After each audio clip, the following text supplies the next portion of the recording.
Well, it is my honor to be sitting at CPAC with Chloe Call, a detransitioner who has just been so bold about sharing her story, advocating for young people, for kids. So, Chloe, thank you for taking some time to talk today. Thanks for having me. So, we're just about a month into the Trump administration. We've seen a lot of changes already, a lot of executive orders coming out of the Trump administration in regards to protecting young people from harmful transgender practices.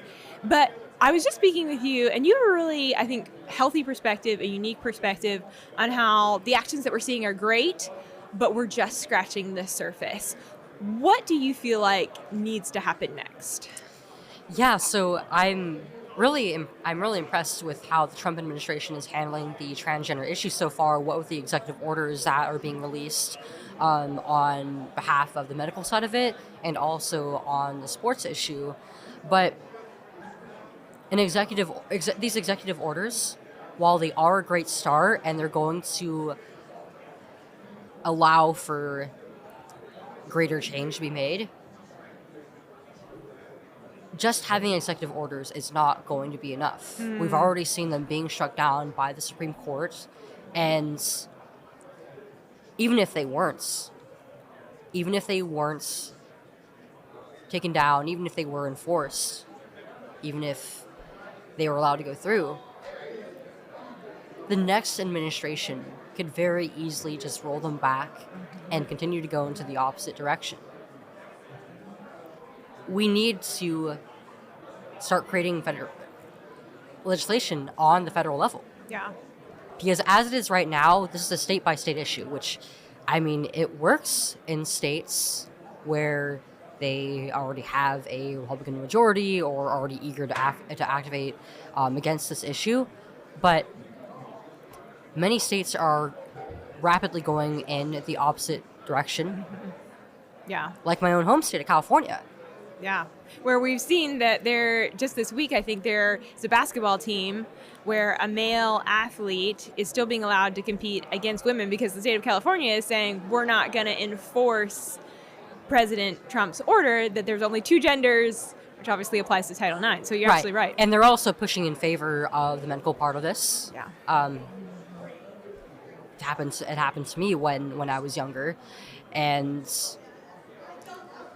we need to make it so that this is never happening in our country.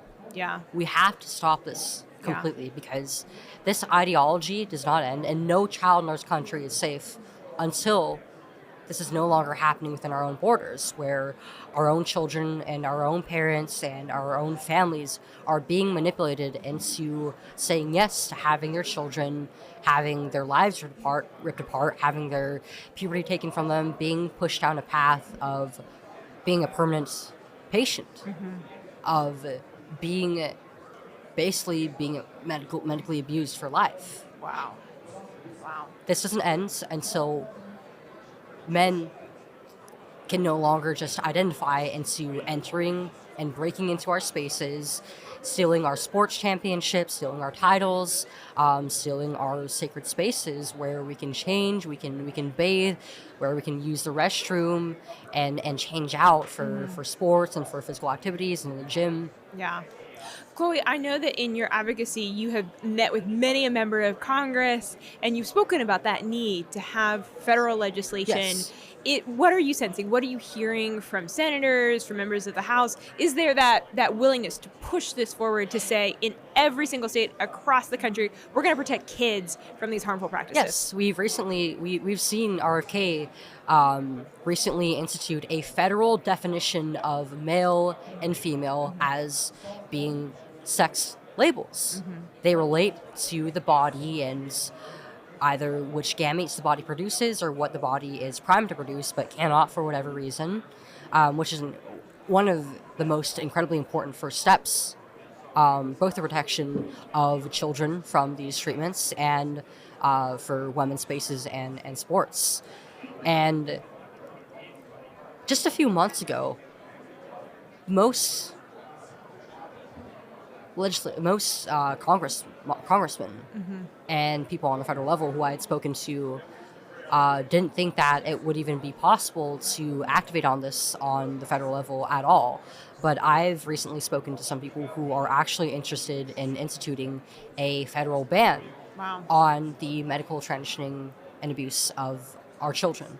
Wow. Wow. That's really significant. Yeah, exciting to see.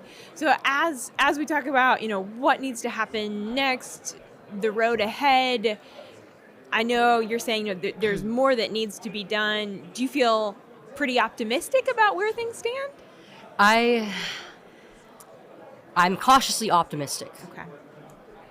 With the executive orders being put in place, it's really a historical first. This is the first time, I think, that our federal government has acted on this issue in a way that is in favor of protecting women, of protecting our children and families and their rights. And where this movement to protect our children and protect our country from this ideology and save it from that is going to be contingent on what we do next and what the next steps we will take are.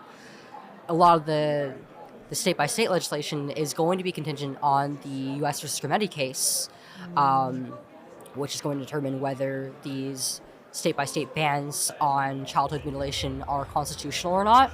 I'm sure that for the legislation on the federal level, it will be similar. But this is not a point in time where we can just assume that we've already won. Yeah. We need to continue fighting. Yeah. Yeah. Because there's so much ground left to cover. Yeah. We've only thrown the first punches at this movement. Yeah. And we need to continue until this is completely gone from our country, until no child, no woman, no man is being harmed by this. Until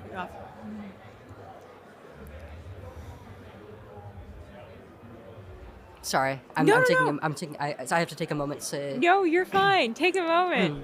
I'll ask you this: do you think that we're winning on the cultural side? I was so fascinated to see J.K. Rowling put out some very, very clear statements as Riley Gaines and that crew kind of released this ad really pushing back. I know you were involved in that project, really pushing back on men competing in women's sports. This was obviously an issue during the elections. Are we winning the cultural fight? I think that we absolutely are. I think that in terms of culture, this is a movement that is historically quite unique because it's very eclectic. Yeah. It's grabbed so many people of different backgrounds, of different beliefs, because of how ridiculous the premise is that men can become women, that women can become men, that sex is something that you can change, that isn't binary, that sex and gender are two different things, and that we should be harming children and families in the process of pursuing this obvious lie. Yeah. And this movement has been so incredibly quickly moving. In just a few years, we've already gotten to moving on the federal level. But if we just stop here, there's no guarantee that we're going to keep the momentum that we have. Yeah, have to keep pushing. I get the sense that a lot of people are taking this completely for granted. We could very easily go back to where we were just a few years ago. Wow. And the left, all the people who have been pushing this, they're not just going to disappear. Right now, they're scrambling. They're confused. They're disoriented. But these people are eventually going to continue fighting for this. Yeah. And we need to be vigilant. We cannot stop. We need to keep watching for their next move. Yeah. And make it so that we have precedents in place that they cannot easily roll back, and that this does not continue to happen and never will happen in our country ever again. Yeah. And you're definitely not slowing down. You're definitely not stopping. I was trying to remember, has it been 6 years since you detransitioned? How many years has it been? I'm 20 now, and I detransitioned at 16 years old, so almost over 4 years, almost 4 or 5 years. Okay, wow. How are you doing? It's been a Oh wild my ride. gosh, I have been incredibly busy. Yeah. I have been fighting nonstop on this since I was 17. When I first started speaking out, I didn't think that any of this would happen. I didn't think that I was speaking here or on big stages or anything like that. I was kind of a shy kid, so it's been a massive whirlwind for me and a big change in my life, and I'm so grateful for it. Being busy on its own is a good thing, but especially fighting for something that's so dear to me. Yeah. And connecting with all of these wonderful people to fight on this front has been just so incredibly meaningful and has been a big part of the healing process for me from everything that's happened. Wow. And I'm incredibly grateful to God for every gift that He's given to me in my life, and especially having given me the ability to fight back and transform the pain that not only I went through, but also my entire family went through with me, and the pain that many of my friends who have also been through this, who have also been through the ringer, have as well. Yeah. Yeah. If you don't mind my asking, I don't remember you mentioning your faith before. Is that something that's newfound?